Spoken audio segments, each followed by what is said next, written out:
शांती। आज आहे 22 मे 2026 ची मुरली।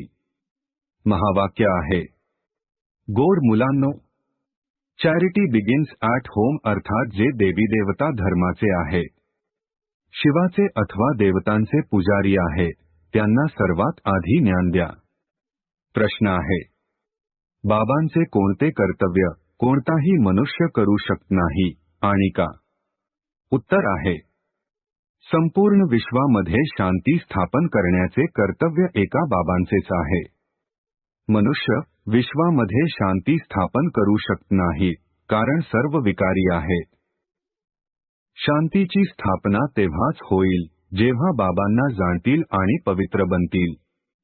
बाबांना जाणल्या कारणाने निधनचे अर्थात अनाथ बनले आहे। धारणेसाठी मुख्य सारांश आहे, 1. एका बाबांशी खरी प्रीत ठेवून खरा पांडव बनायचे आहे। मृत्यू समोर उभा आहे, त्यामुळे पवित्र बनून पवित्र दुनियेचा मालक बनायचे आहे। 2.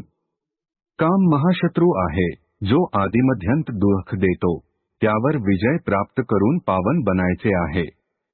बाबांच्या आठवणीद्वारे विकारांची भेसळ काढून टाकून आत्म्याला गोल्डन एजड अर्थात सोन्यासारखे बनवायचे आहे।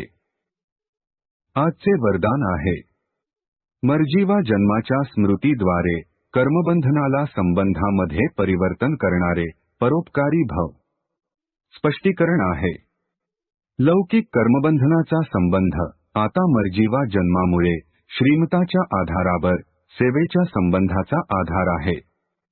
कर्मबंधन नाही, परंतु सेवेचा संबंध आहे। सेवेच्या संबंधामध्ये विविध प्रकारच्या आत्म्यांचे ज्ञान धारण करून चालाल तर बंधनामध्ये हैराण होणार नाही। परंतु अति पापात्मा अपकारी आत्म्याविषयी देखील तिरस्कार अथवा घृणा वाटण्याऐवजी दयाळू बनून दयेची भावना ठेवून सेवेचा संबंध समजून सेवा कराल तर नामवंत विश्व कल्याणी अथवा परोपकारी म्हणून गायले जाल। स्लोगन आहे, वेळेनुसार अथवा परिस्थितीनुसार वैराग्य आले तर ते देखील अल्पकाळाचे वैराग्य आहे, सदाकाळाचे वैरागी बना। ओम शांती।